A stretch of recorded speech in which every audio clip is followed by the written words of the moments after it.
Баяғы бір заманда бай мен кедей көрші өмір сүріпті. Олардың азғындығы сондай, бірін-бірі көргісі келмейді екен. Байдың үйі кең, әдемі болыпты. Іші толған алтын мен күміс болыпты. Ал кедейдің үйі ағаштан жасалған, төбесін ботамен жапқан қора екен. Алтын мен күміс түгілі нанын әзер тауып жепті.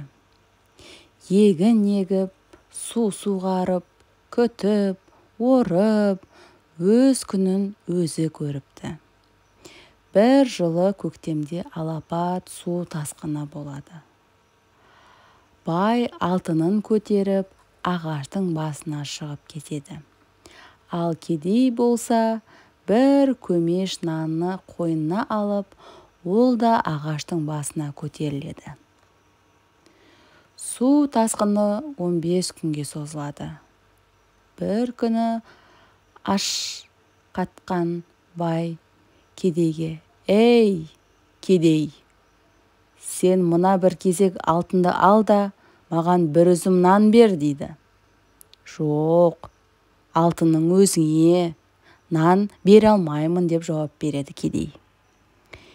Екінші күні бай кедейден тағы да нан сұрайды. «Алтынымның жартысын берейін» дейді ол бұл жолы. «Жоқ, бере алмаймын» депті кедей, келіспепті. Ақыры аштан өліп бара жатқан соң шыдамай, бай бір үзім нанға барлық алтынын айырбастайтынын айтады.